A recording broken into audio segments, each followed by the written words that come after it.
Let's see. Should be live on YouTube here in 2 seconds. All right. I think we are live on YouTube. It's gonna take Welcome got everybody it to right here. episode 7 of Pick Yep, On. we're live. I can see the chat. Welcome everybody. We're gonna give everyone a few seconds to Where's all my people at? pile on in. Where's my people?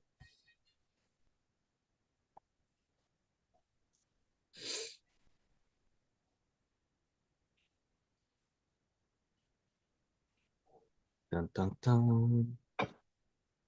I've already Whoop. had dinner, but I've already had dinner. Excellent. I haven't. Carnivore special. Okay. Melanie Buford in the house. Welcome, Doing Melanie. Melanie. You stalking us again? You stalking Uh, us? I have a couple interesting topics. You're gonna like these topics, Max. I think you're gonna like them. Actually, I have three. One you're gonna hate, one you're gonna like, and one who knows. But it's gonna be an interesting show. Oh my god. And sorry, everyone. Just so you know, my information is a little sketchy. So if we drop out, we'll see you next week.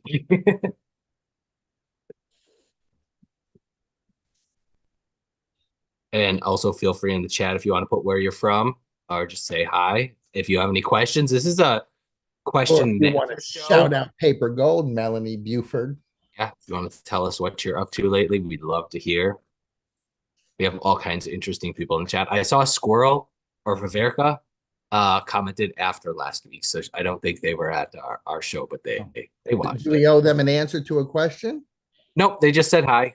Okay. Blame Ken for everything. Yeah. Okay. Do you want to hear one of my topics? Mm-hmm. Okay. So this morning, I got an email from someone that is looking for a job and likes books and was wondering if I had was looking for an employee and Are you then making me tear up? Are you going to make me oh tear no up? no don't get too excited. I haven't hired him yet. I know, uh but for you to talk about it is progress. they send me their resume. They send when they're free like certain afternoons and different stuff. Now just looking for some work and they like books. So I was thinking on my drive to Marshfield this morning, I was thinking like how could I utilize someone even if they what's your opinion? Well, Just how am keep I gonna going. No, keep going. no my thoughts were I want everyone to hear your thought process. okay, it'd be great if, like, say I wanted to take off on a Friday or even just take off half a day on Friday, if they could come in for 4 or 5 hours, do my eBay listings, do my, like, I think the only thing I'm hesitant is it's tough to train someone to do eBay listings like I want them. You know, like the lighting for taking pictures of books, I'm pretty particular about. Even I'm a picky person. I am. You make it sound like it's impossible to learn the way you want a book backlit for a listing. I mean, are you serious when you say that? You don't think this is a control issue? I'm kind of psychotic. Like in the morning, I told you the light comes in my window, and I have to like board up the window to keep the light from hitting my books over there. Is this a male or female? Female. Okay. Even if you couldn't let go of that control, you and I both know she could be advantageous for you, even if she could come in on Saturday so you can go to an estate sale. Yeah, yeah, Even if you could teach her to do some shipping for you, that could be a time saver. yeah. Or like pricing in the store. I'm not too picky Oh, about come like pricing on. books in the store. Everything. Yeah, but it's I don't know. It's just limited on. How many hours a week is she looking for? It'd be very part time, maybe a couple days a week. So 10 to Like 15 hours a week. yeah, yeah. Will you please do it for 4 weeks? Please. I'm thinking about it. That's a start. Can you Before not think? I've never Can you considered just hiring call her someone. and tell her she can start tomorrow? No, that's not going to happen. Tomorrow's Tuesday. It's my day off. It's not hiring employees is not as easy as you make it seem. It really isn't. The hardest part is finding someone, correct? Um, I mean, I think if you put it out there that you're looking for an employee, you'd get inquiries. Right. And you have now a very good inquiry, right? I think the hardest part is to figure out how to utilize them. No, no. The hardest part for you is to figure out to utilize them. Yeah, yeah, Not I know. That's not the hardest part. Let's I be honest. know. We can talk about your employees, and you are just working on training your employee to do like the next task. Mhm. Yeah. But I'm not afraid to let it go. Yeah, yeah, My sanity is more important than them making a mistake. yeah. And I guess the biggest thing is I have a couple people that could work at the bookstore, but it would be great if I could pay someone to work here and then the whole time they're being doing something productive. Otherwise, they're just waiting to check people out, answering questions, stuff like that. Right. But I just, the idea that you can't train someone to take pictures the way you want them to just sounds ludicrous to me. I don't know. It sounds, I mean, I at guess, my highest point, I had 4 employees, 3 of which were listers, yeah. and I never had a problem. I mean, sometimes they made mistakes, but I saw every listing they made, but they're not robots, so of course we could fix a mistake.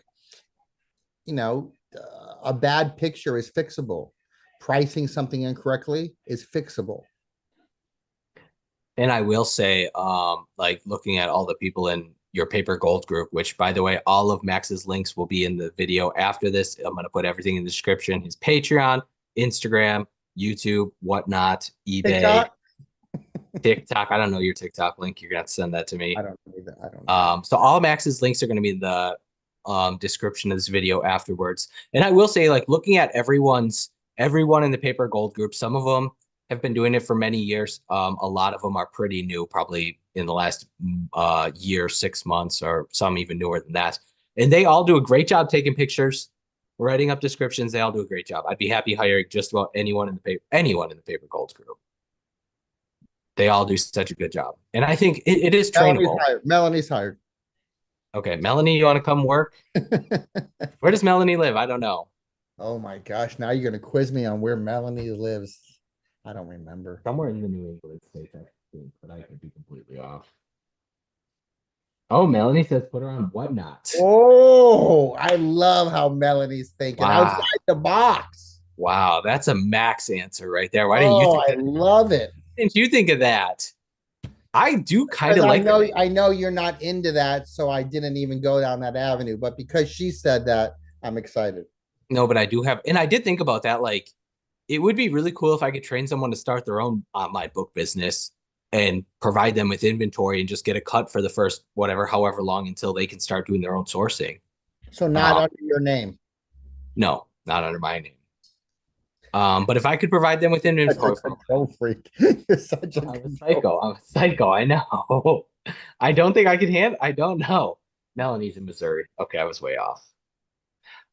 General Merch has a question. Do you see that? I bet it's hard when you enjoy doing the work. General Well, Merch. Now, come on. There's certain things that he does not like about the book business. Shipping is one of them.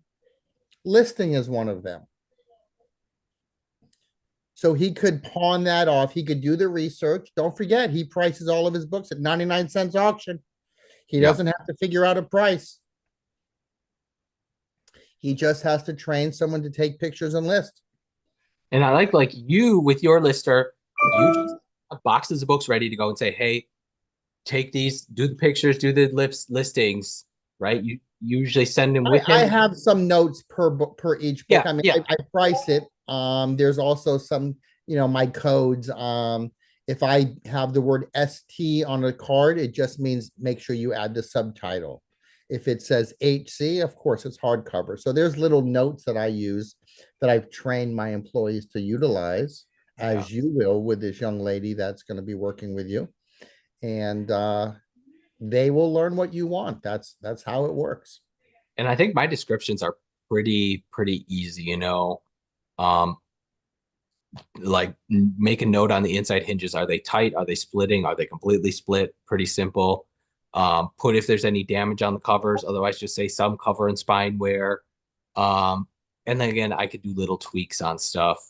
Right. Um, but I think my system of writing descriptions is pretty straightforward. Right. You could also make 5 descriptions and she could just cut and paste the one that is apropos per that book.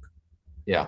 You do that ahead of time, and then she chooses out of the cut and paste document which one is apropos, just as you would do Amazon and you would do a book condition on Amazon. Everyone steals the same book condition notes. Yeah. I will say you haven't added the dimensions or page numbers yet to your descriptions, have you?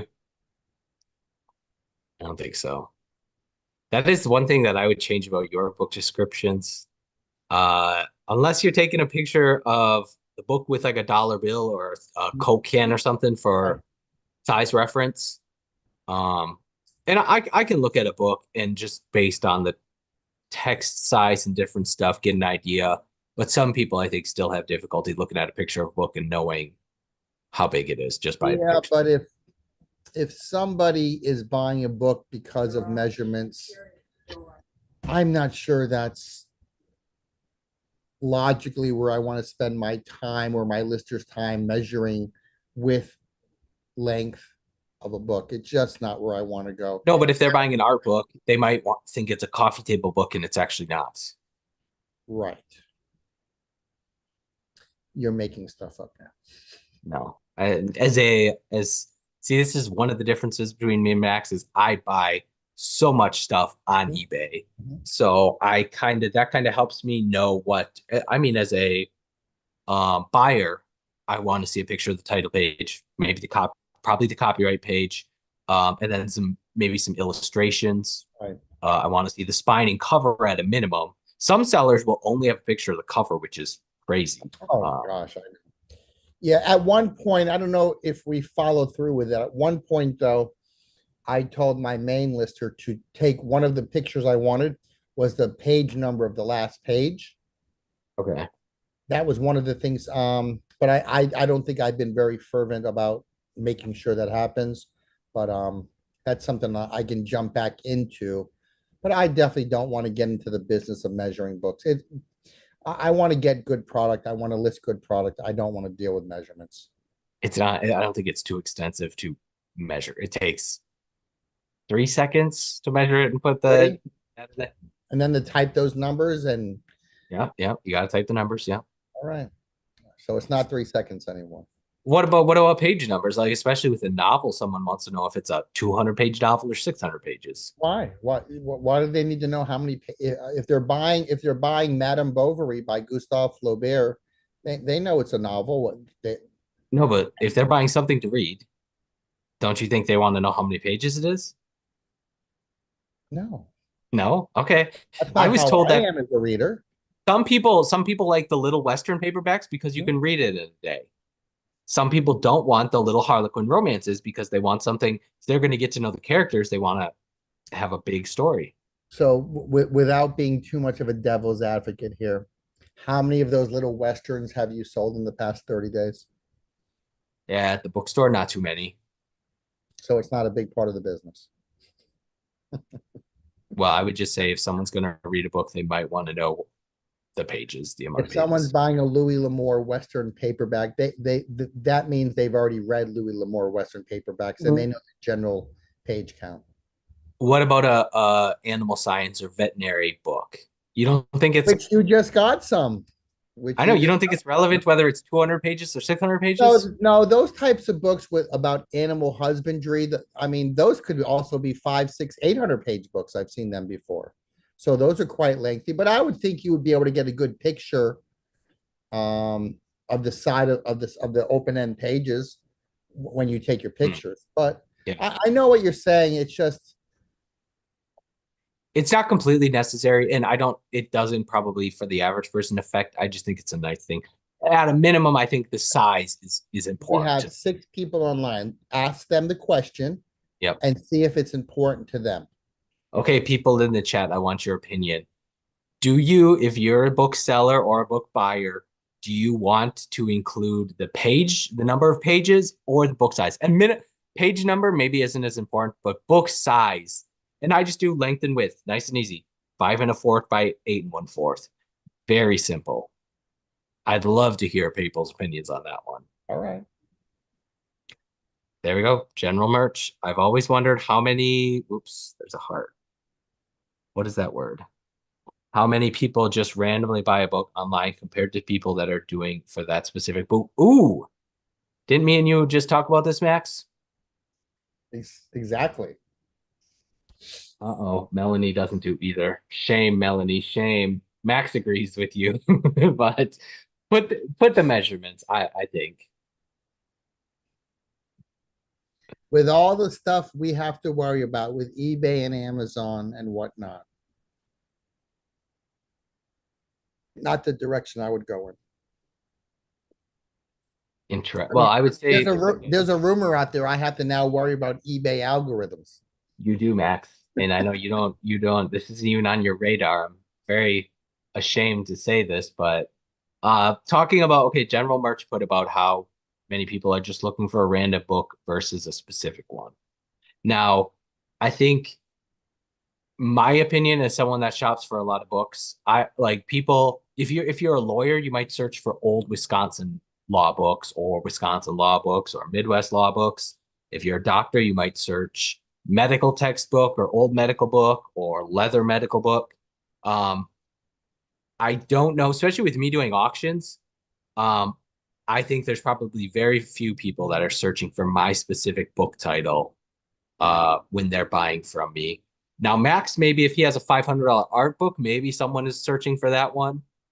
But I think more people are more compulsive. They're just searching art books or modernist art books or contemporary art books or Picasso books or Yeah, stuff like that. Art Nouveau, Art Yeah, Deco. yeah, Yeah. yeah. But it is interesting. I don't know how we could really figure out that answer. But me as a shopper, and I think most people as a shopper, I don't know. It's so hard to tell what people's habits are. I don't think you can please everybody across the eBay landscape. Yeah. I think you're going to do some things that some of prospective customers don't like and some things that they will like, and you have to just find the happy medium. You can't please everybody all the time. It just doesn't happen. And maybe with fiction, people are um doing more searching. They're just looking for Hemingway. But like Max, your Whatnot show is a great example. Most of your shows at this point are just mystery shows. They're just mystery celebrity signed photos Yeah. or mystery art book show, and you don't load up any of them, and you still get bidders. People are buying them all. Right. But that's because I think the audience that I've built up or cultivated knows there's always going to be good stuff in the show. So there's a excited, patiently wait for what's Max going to show today. Yeah. I don't, it's hard. I would think it's hard to start that way if you were starting with whatnot. You would have to really blow it out of the water early to get some attention. Yeah, but I mean, well, okay. I guess at this point, I share my show enough that it gets a little bit, that's how I get the interest in my show. But if I were to do a pop-up show, it might be tough for me to get any interest. But if you have good stuff, people are going to come to your show and they're going to stick around. Now, are you committing to a November whatnot? Is that what I heard? You're committing to a November whatnot show? I told you I have some very interesting inventory. Uh, so yeah, I'll probably do a Tuesday night Whatnot show. What do you Beautiful. think? What do you think of Tuesday night? I love it. It's your day off, but I love it. Yeah, yeah. That's just I mean, otherwise I have to do it after my eBay. So Mhm. I'm like hustling to send my eBay invoices, then my Whatnot, then do the Whatnot shipping. That can take a couple hours. So Does anybody have any questions to pick our brains tonight? Otherwise, Kent and I are just going to ramble on about stuff. We'd love to hear from you guys. That's what this show is all about. You can pick our brains, get our subjective opinions or our near factual data on things. Just go ahead and ask. Please ask us questions because Max doesn't want me to talk about the eBay algorithm, which I want to talk A about. word, the A word. I want to talk about the eBay algorithm, and Max doesn't. So feel I'm free gonna to ask questions and save Max from me annoying him. But my other topic, while we're waiting for more questions, no algorithm. Okay. General Merch, do you have any questions about the algorithm? No. Okay. The other, I think I told you a couple of weeks ago there was someone in the UK that bought one of my books, and they were upset because there was pen markings on a few pages. And I did forget to put in the description, but I there was pictures of it in the listing. So I asked them to open a return, and they didn't. And they left me neutral feedback today. Mm, that's So, now that's a discussion. That's a discussion. well, it worked out well because I messaged them. I was like, "Hey, will you please open a return for a full refund?" Um, and they did. So now that neutral feedback, I believe, will be removed on eBay. And By by eBay? I believe they automatically on returns will remove negative and neutral feedback. Um, I think that's all returns, not just international returns. And then also, uh, I don't have to cover anything out of pocket. It was like a $80 book plus probably $20 to ship it at least. And eBay on all international returns, eBay just eats the cost, which is crazy to me that they do that. But I'm sure awesome. they have that under their insurance somehow, Yeah. some. Otherwise, I would not be shipping international. It's just too risky. Like this would have, um, I would have had to pay shipping, the $24 shipping there, the $24 back. So it would have been a $50 loss on an $80 book. Mhm. Um, and honestly, maybe if I did have to cover the return, I think I'd just let them keep it and give them the money back and not waste with shipping it back. I don't know. M. Donnelly wants to know when my next YouTube sale is. Well, I was going to try to do one every couple of weeks. You know, I've set some interesting new stuff aside, and make a YouTube video offering it to my YouTube subscribers first dibs on that stuff. Today's the 28th. I'll try to do one next week. What about that Tarzan stuff you got? Why is that just sitting around doing nothing? It's for sale in my bookstore. $5 a Have you piece. sold any? Yeah, I've sold not I don't know about the Tarzan, but I have about 50 of them. I baked them up nice, $5 a piece. What a Um, great show that would be. it'd be a good whatnot show. Those covered, and even YouTube, just the covers are beautiful. Yeah, that's true. Maybe I could do a YouTube or Instagram exclusive showing them all off. I'll have to number them and say, hey, $5 a piece plus shipping, $5 for shipping as many as you buy. Mhm. Uh, and just let me know the numbers that you want. It's a good idea. You have them displayed in the store, or how? They're in a box. Oh, wow. Okay. So You those gotta do beautiful covers aren't even displayed for you. Nope, not even displayed. Isn't it funny though? I mean, you do love fine bindings, and yet I think something like that should be displayed just because of the cool artwork. Yeah, I suppose. I don't have space for anything. If you saw my bookstore, you know how full it is. We're all full. We're all full. Melanie says the new girl should start with those. I do kind of like that idea of pushing an employee onto whatnot. They have, of course, they have to be comfortable with it, and Yeah, some people aren't. I wasn't at first. Now it's second nature to me, but I was very uncomfortable talking and being physically on camera. yeah. And I mean, we know some people that outsource a lot of as much of their business as possible, even the sourcing, which I think would be probably one of the most difficult things to outsource for a book person is to outsource your sourcing of Yeah. stuff. And then obviously listing is something that can be halfway easy outsourced. And then again, at least one person we know of wants to outsource the Whatnot live videos, Yeah. the online person, the live personality, which that would be pretty difficult. I know you're thinking about that. I am. I'm thinking of taking a certain kind of subject matter and and bringing one of my employees into the Whatnot world and setting them up with a store. Yeah.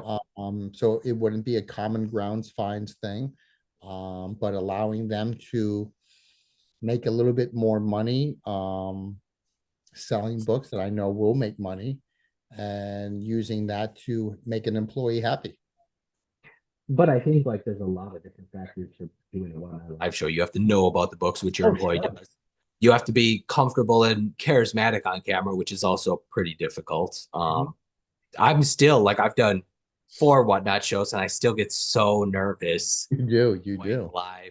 This I wasn't nervous today for this, but for Whatnot, I get so nervous that okay, what if the internet's being wonky? What if I mess something up? Oh, I don't know. I don't know. I get nervous. But it does get easier with time. Now that I'm doing them almost every day, I don't, if something happens, I just, I understand that trepidation, that caution. But if Yeah. something happens, I just deal with it. I've knocked my camera over how many times?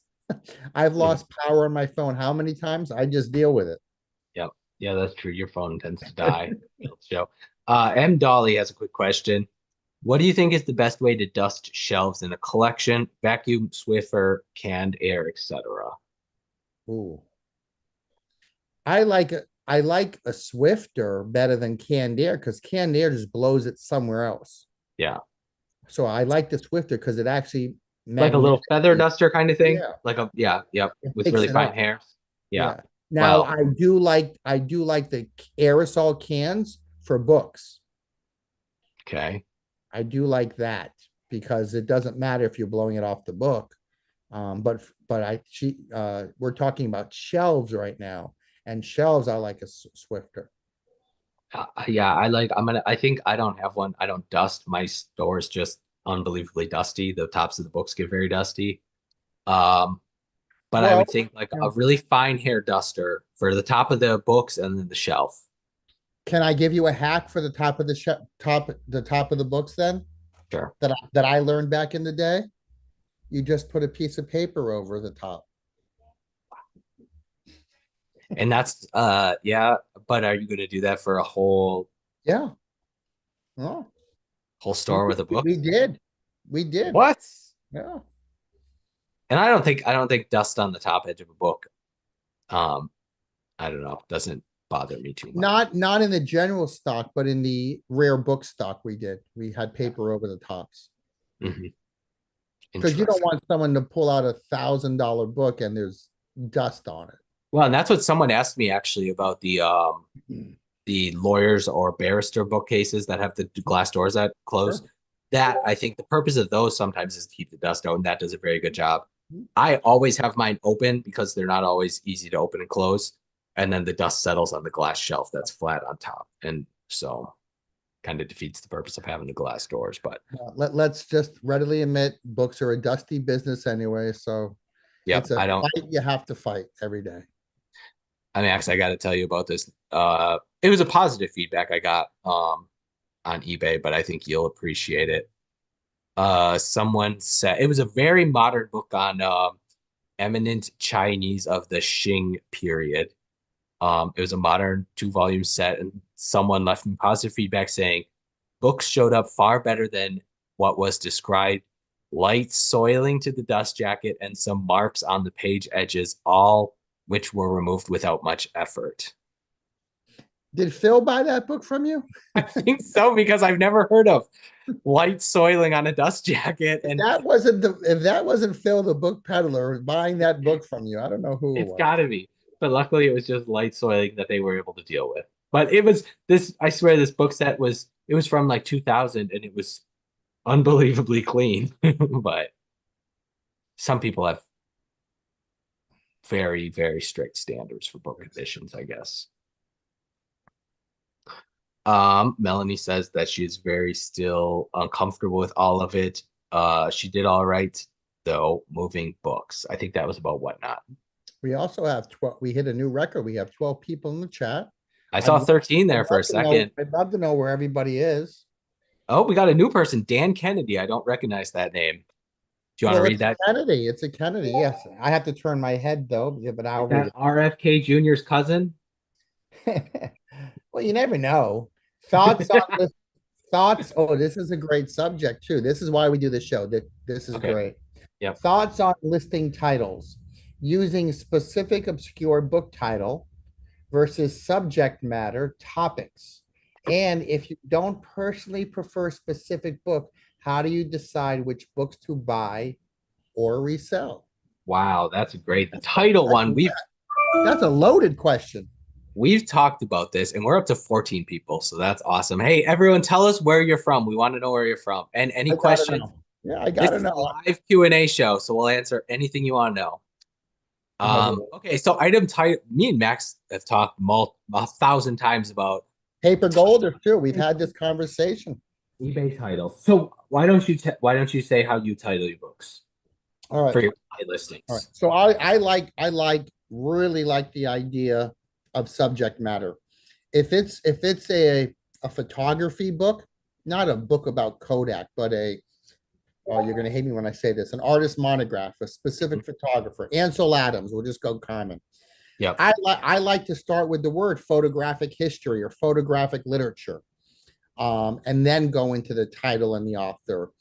I don't like it because it's detailing a subject. I like it because I know there's going to be other competition selling that book, and I want my book and my title to look different from everybody else's who's just putting in the vanilla titles that everybody puts in. Yeah. Okay, so you start with subject matter or Start with Okay. subject matter, yeah. Yep, that's smart. Yeah. And now I have a really bizarre way of my book titles. I do think it's a hack. I legitimately don't quote me on this. I got to do some more research, but I think you need to put book in the title of your book. I swear you do. In case someone's searching Charles Dickens book, I don't know if it shows up without if you don't have book in your title. I really don't think so. That's just a conspiracy theory of mine. So like this one, I would list this one as Old American Notes book 1883 Charles Dickens, and then put like antique or Victorian or classic literature, something like that. I don't know if people looking for my books, I think, are going to search for antique and old and Victorian and fine binding in the title as well. Right. So that's just kind of my theory. Sometimes, like, okay, I have an old astronomy book. Whoops. I would list this as old astronomy book, leather book or vellum book, 1882 or whatever. And then put science, moon, planets, maybe astrology, stars, constellations, stuff like that in the title. I load the title. Right. So you're a proponent of using all the characters eBay allows you to use. Yes, but I don't even, and I think this is another hack. I don't put the author name in the title. I put it in the item specifics because I think if you put the author in the item specifics, it will show up in the search. If you So put you Charles wouldn't even Dickens, put you wouldn't even put Dickens, the book you just showed us. You wouldn't put Dickens in the title? I do, but this book on astronomy, I maybe wouldn't because it's not like a well-known author that people are searching for. Okay. It's just a theory, and it works for me. I don't know if it worked for everyone. But I think we're both in agreement with the idea. Use whatever leverage you can to separate yourself from your Yeah. competition. Yep. And title is a great way to do that. I Yeah. hope that helps answer Dan's question. And I think it's probably pretty standard is title of the book, author, year, and then keywords if you have room, right? Right. But I usually do year first. So if I have an 1848 Dickens, I'm going 1848, Charles Dickens, Tales of Two Cities, Landmark Edition, whatever And it see, is. I sometimes Or don't 8C for hardcover. put the year in the title because I think people prefer pre-1900 stuff in regards to the stuff I'm selling. So I don't want to put 1947 in the year in hopes of people will look at it and get more excited about it. But if they see 1947 and be like, that's kind of late for Kent's books, I'm not really interested in it. That's just you want to read some of the chats? We got all kinds. Yeah, I think there was a second part to that question, though. How do you decide which books to buy to resell? So there's a second part to that. Okay. That's a 5 hour long answer. Yeah. I mean, we talk about this on Paper Gold all the time. We talk about it every Thursday night. You make your money on the buy. You make your money on the buy. You have to buy smartly and intelligently. And if you have to pay up, know that you can make money back quickly. If I spend $3, $4, $5,000 on a deal, there better be books worth $1,000 or $2,000 in there. I'm not going to spend $2,000 and all the books are $10, $20, and $30. There has to be a few money makers in there to get me from the red into the black as quickly as possible, because I buy books at such velocity. I buy collections at such velocity. I don't have time to cull and, I want to get them listed, sell them on across many platforms and move them. My idea of the book business is to make money. I love books, but I love books to also make money. And so you have to make your money on the buy. And I'll just add that I think me and Max both have like specific topics and authors that we're always looking for that we know are easy to sell. But if we see some like weird horror author that we've never heard of, but we're seeing really good sold comps, lots of sold comps and high price sold comps, we'll buy them to sell. Right. Right. And we both have favorite categories that are not similar. We don't like the same thing as our favorites. I mean, I love art books. That's something Kent doesn't want anything to do with. I've offered to send him art books for his store. You don't Thanks. want. No, thanks. But I happen to love it, and yet we're both very successful doing what we do, which just tells me, for everybody in the chat, what do we have? 13 people. It tells me in the chat, wow, you can make a lot of money selling all types of books on multiple platforms. Yeah. Yep. So Dan is not related to the political famous Kennedys. Come on, Dan. He is from Connecticut. Welcome. And then we have Ryan, who's in the Twin Cities of Minnesota. He's busy, he's cooking, but he's listening to the show. Oh, we know who Ryan is. Yeah, of course. And then we got Ronald Dunlap. Do you want to read? We got a bunch of questions. Okay, Dunlap. Let's see. What is your eBay? Well, that's your question right there. Sorry. What is your eBay username? It's easy. It's easy. That's an easy username. Animal Vet 52. He already has it in the question. I know, but he said Animal F. Animal Vet. Okay. Oh, okay. Yeah. There you go. And he's VET. He is from. He's not a former veterinarian, and he was not born in 1952. It's another story. Yep. I wanted to be a vet. I'm just not smart enough. I got like a B+ or a B- in organic chemistry. That wasn't good enough. All right, we got some more questions? Yes, M. Donnelly. Do you see any fake or counterfeit rare books in the market? Wow. If so, is this something common? There's a lot of ways to think about this. And I'm not sure what they're specifically asking, but I'm going to give them a curveball answer. What I would see mostly are books that may be a first edition hardcover, first printing hardcover, and they may have a married dust jacket to it, which means it may not be a first edition dust jacket or the dust jacket that came with that book. It could be a book club dust jacket, but it's made to look like a first edition. And that's called marrying. Some booksellers, I mean, if it's a book club edition dust jacket, that's unethical to call it a first edition. Yeah. Unless you state first edition book with married dust jacket book club, yeah, then it's okay. Then it's ethical.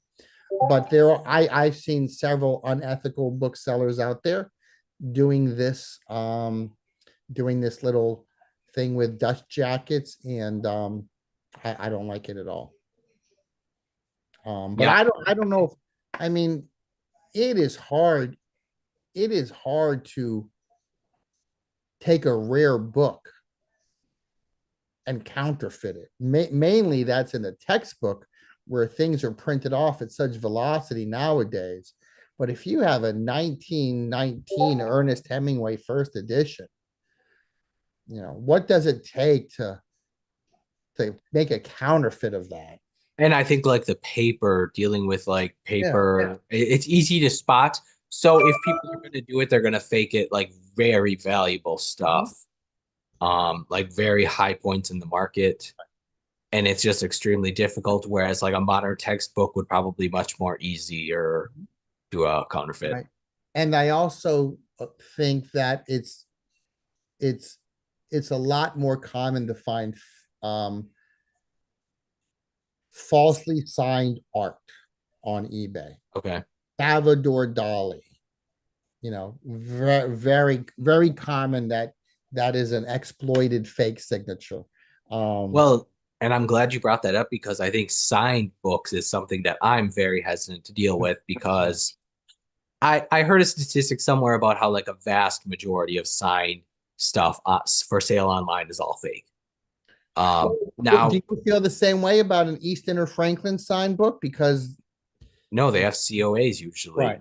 right. But really, what is a COA? It's just a piece of paper. This is what I can't stand about the trading card business is the COA end of it. There are sellers out there who sell trading cards, baseball cards, football cards, hockey cards, and they make their own COAs. And the buyers feel as long as there's a COA that holds some sort of great weight, and it shouldn't. And if you've been selling signatures for 20 years, and I mean, we can all do a little bit of due diligence. If we get a signed book, or before I buy a signed book and spend any kind of money on it, I'm gonna compare it to other ones that have sold and other ones that have COAs, to at least know there's a better chance of it being a legitimate signature. Right.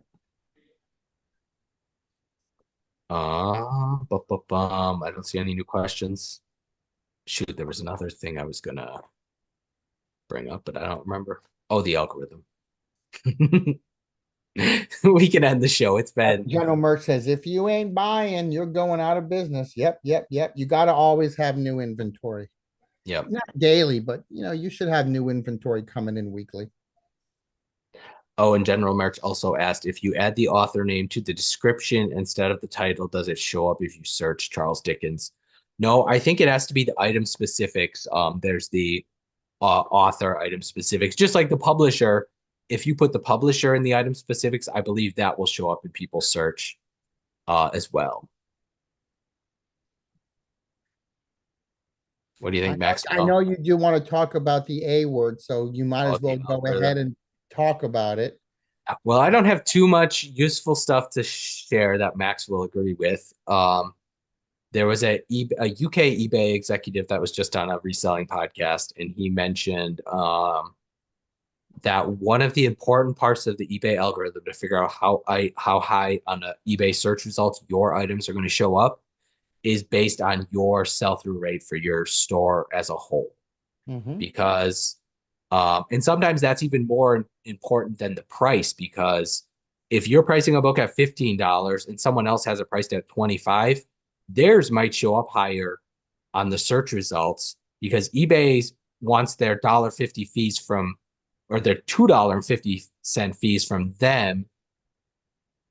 Sorry, no, I did that wrong. Their $1.50 from you versus their $2.50 fees from someone else, because their sell-through rate is higher. They might show the cheaper one up higher in the search results if your sell-through rate is higher. Does that make sense? No. Yeah, it does. But let's also let's do this the right way. Okay. This is a brand new interview. It's a person who's formerly working for eBay. Yeah. We don't yet know or understand the motives. We don't know if this is a tried and true practice either. But sellers in the eBay community, they want hacks so bad they will believe. I don't mean this negatively, but they will believe anything because they will try anything to create more sales. Okay, I think that's a fair way to say it. And so if at, 6 months to a year ago, it was end and sell similar. That was the latest craze. Yeah. There's always a craze once or twice a year of how to sell more books. And okay, I will be an non-technical thinker here when I say this, and you know this about me. I just want to source good books, list them, and I believe they're going to sell. And that's the only algorithm I want to believe in, is listing good books. Okay, well, the reason for people ending and selling similar or ending and relisting, the reason they might see a bump in those sales is because people that are searching for a Charles Dickens book and searching by newly listed, those are going to show Mhm. right at the top. And same with, you don't have to be the cheapest, because I think most people aren't searching by the cheapest, especially with books, because a book in poor condition without a dust jacket is going to be a small fraction of the price of a perfect pristine one with a dust jacket. Um, so the eBay algorithm isn't always showing the cheapest one. When people are searching a Ray Bradbury book, they're not, eBay isn't showing them the cheapest stuff. They're Right. showing the stuff that they think is most likely to be sold. Right. But to go back to the very beginning of this conversation, why is it that you want to control the photographing of books in light? What is the reason for that? Because you want what? The best pictures for my buyers And to see. isn't that really what you believe separates listings from bad listings? Um, I A mean, better pictured first picture rather than a common sell similar from someone else's picture. yeah, but most people are doing a calculation in their head that I want the best condition one for the cheapest price. So maybe I want one that's in very good condition or better, and then I want to find the cheapest one with those criteria. Yeah, see, and I disagree with you just a little bit. I think Okay. some people do shop that way. I don't think everybody's looking for the cheapest price. I think there's a certain segment of the buying population that wants the best condition, best looking book that they see. And are willing to pay up. Mhm. Yeah. Okay. I think those are my I mean, you know my store. I think those Yeah. are my customers. No, I agree. It shocks me, like, especially with my eBay auctions, when I can sell a book for $100 and then I'll go check and be like, there's three listed for less than that right Right. now. People sometimes just want to buy the one that they find and that's right in front of them. Though there's also a certain amount of the customers that want the cheapest one. Yeah. Yeah, yeah, yeah. I mean, it's all sizes, it's all flavors there. But at any rate, eBay sellers should be trying to get their sell-through rate as high as possible. Okay, so let me ask you this. Yeah. If someone has 2,000 items in their store and they take 50 of their lowest priced books and they mark them down to $3 each, Okay. They're all going to sell. does that help the cause that you're talking about? Because Yes, now because this could be the way to hack the system. eBay wants to show items from sellers that they think are pricing stuff fairly. That's what you There's believe. No, this is not fact. That's what you believe. no, it is a fact. It is a fact. eBay knows when a seller has stuff overpriced. They just know. And it's easier with like a brand new crock pot that has this SKU number. eBay knows this is the crock pot. Everyone is competing with the exact same one. Okay, maybe some people's are new, maybe some people are used, but like, and with books, it is very different. You don't have to be the cheapest one. Right. But with other items, I think you do have to be the cheapest one to sell it. eBay knows when a seller is just overpricing their stuff, and I don't think that stuff is showing up. The only It's reason high I search. disagree with that is because there are still a lot of Yeah. drop shippers Yeah. on eBay, and they are Yeah. just stealing pictures, pricing higher, making less money because it's not their item, but they're moving product that way. Well, Max is gonna go after this is done. We're gonna end right now, so Max can go watch that YouTube video. Wait, we got 15 people here. I want to know where everyone's from. Yeah, everyone. Okay, we obviously have some new people watching, so let us know where you're from. Yeah, 15 people. I'm here for you guys. I can go to about 5:45. Then I got to do my eBay stuff. I got Then two all books. hell, then all hell breaks loose in your world. Yes, then I'm busy, busy, busy. That's when his auctions start ending. For those of you Yeah. that don't know, that's when his auctions start ending. 6 o'clock, but I got two Have things. you ever done content where you're filming you during the auctions? That would be exciting. I do want to do a day in my life video to show people exactly how I do my listings because in the Paper Gold group we were just talking about people's workflow, and some people will snap the pictures on their phone and then do draft listings and then go to their computer to do the descriptions. Me, I take pictures of the books. I take 12 pictures of each book times 30 books. And then I sit there on my computer and type up all the descriptions and have those ready. So then I go, when the descriptions are done, I'll go sit down with my laptop and do the photos and listings 30 in a row. It takes me a couple of hour and a half, maybe. I think you're missing a great little content thing here. Filming you as your auctions are or getting last second bids number one. Yeah. With the sound effects, watching the numbers rise for what is it, a half hour takes the whole thing? Yep, half hour. I'm surprised you've never done that before. That's exciting. And maybe it'd be cool to do that live, do a live video of that more than just recording it. Smoke coming out of my head today. Yeah. Maybe next one of our future Pick Our Brains will push it back a couple hours. Ooh, I'm good for that. Maybe if I have a really good night of really cool stuff selling, we'll do that. Maybe what we could do, we can plan it. Yep. And of course, I'm not going to do 30 in a night like you do, but I could do 10 and we could both do auctions that end at the same time, at least for the first 10. Yep. And that would be exciting, I think, for people to see two different sellers selling two different types of books at auction. That'd be cool. Wow. We could have a little competition to see who can sell the most. Why does it always got to be competition? Why do you always got to one up me? Why can't it just be fun for the business? So this brings up another question. When are you going to start live streaming your Whatnot shows to YouTube? Whatnot shows. You can live stream your Whatnot shows to YouTube. You want me to do that tomorrow for the 1 o'clock show, or should I start Wednesday for the Ephemera show? I think it'd be cool, but you have to know how to. I think it'd drum up business for YouTube and for your Whatnot. Okay. And it'd be interesting content. People have never seen a full show. I think I screen recorded one of your art shows that was really good. I got to send that over to you, and you could upload that. It was a really good. See which seller has the better algorithm. Dude, I do believe, okay, we know sellers that, I mean, it's tough because I do auctions, but there's some sellers that only have a couple thousand items and they're selling 5 to 10 items a day. And then there's sellers that have 50,000 items that aren't selling anything.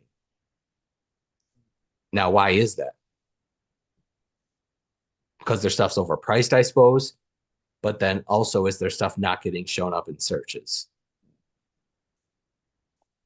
Okay, M. Donnelly says, as far as auctions, do you have a large amount of cancellations post-win? I don't. You have some, so that's post-win. No, post-win. Oh, post-win. Post-win. Okay, nope. I don't think. For somebody wins and then they don't want the book anymore. Yeah. And no. Oh, wait. Okay, I thought she was asking about me canceling because I wasn't happy. No. I think you're right. Yeah. Yes. I do. It is something I deal with. I would say more than. Okay, so I'm selling about 750 books a month, and I would say I get maybe 5 to 10, probably about 5 cancellation requests a month. But then I also have some.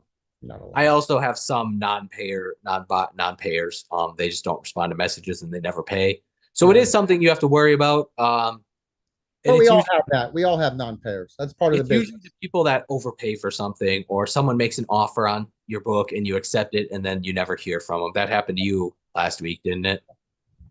And actually, M. Donnelly, eBay has a setting on your seller account that you can, when someone makes an offer on an item, and you accept it, it automatically charges their account. And then they also are I think they have rolled that out for eBay auctions.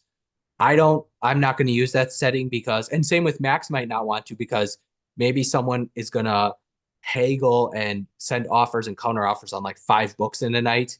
And they don't want to get charged for everyone and get that shipping charge on everyone. They want to wait for him to accept and figure out prices on all of them and then send an invoice with combined shipping. Right, because look what just happened. I just sold what, 20 something magazines to the same buyer. Yep. I just did that before the show and I had to send the combined invoice. How many offers and did you accept? It's about 20. Wow. So they would have paid 20 times price $6 a pop for shipping. Yeah. And you would have had to refund it, which is fine, not a big deal. But it's an extra step in the business. yes. And then also they are getting that extra $6 charge per one if you have that setting on your buy it nows. So that's one reason I would say don't use that setting. But then if you do use that setting where it automatically charges them as soon as you accept it, then you have no unpaid items. So it's kind of a risk no matter which way you go. Though I would lean towards not automatically charging. Any more questions? Anyone else want to say hi, introduce yourself? So we had 16 as much today. Is that what you're saying? 16? That's amazing. That's a record. Right there, 16. And I think last month might have been a record too. So, well, I would like everybody who's been in the chat or still in the chat, if they would not mind telling one person that doesn't know about us to know about us.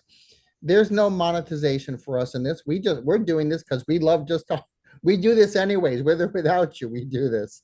But we love doing it for you guys because we want to answer questions and we love trying to help people make more money selling books. I think, Kent, really that's what we like to do, isn't it?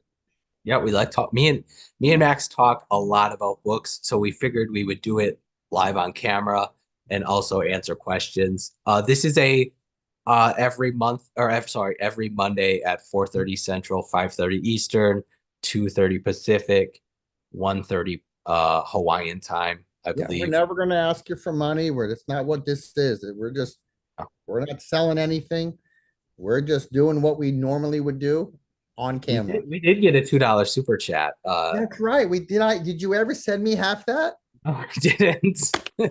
Well, I think eBay takes 30%, so you're gonna have to do some math here. You get like 70. I owe you 70 cents. Algorithm. No, we're gonna do some more research on the algorithm, and next week we'll do some more algorithm talk, I'm sure. But no, this is just a weekly Q&A show. Me and Max like talking about books, like answering questions. We like teaching people to sell books. And if you don't know, Max has a Patreon group called Paper Gold and ongoing. Just that we don't ask people for money. I know, but if like people have questions about books and want to get into book selling, there you go. There's all Max's info. Though the YouTube Paper Gold doesn't have a dot. It's not papergold.podcast. Right. I told you, but misinformed dot. Yeah, they'll find you. Yeah. All right, you want to wrap it up, or you got anything else you want to mention? I'm very excited. I love doing this with you on Mondays. It's fun. I look forward to it.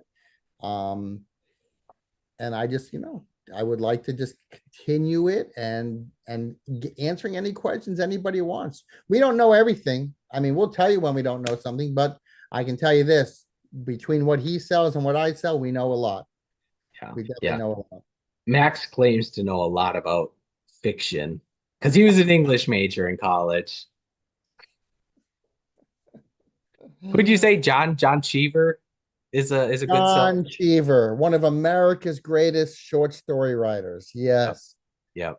I know you don't know him. I know you haven't read him, but because you haven't read him doesn't mean he's not important to the literary canon. I would just be curious if his stuff is if his books are saleable. Why don't you go to eBay right now, type in John Cheever sold, and tell me when this is good. Tell me when the last John Cheever book sold.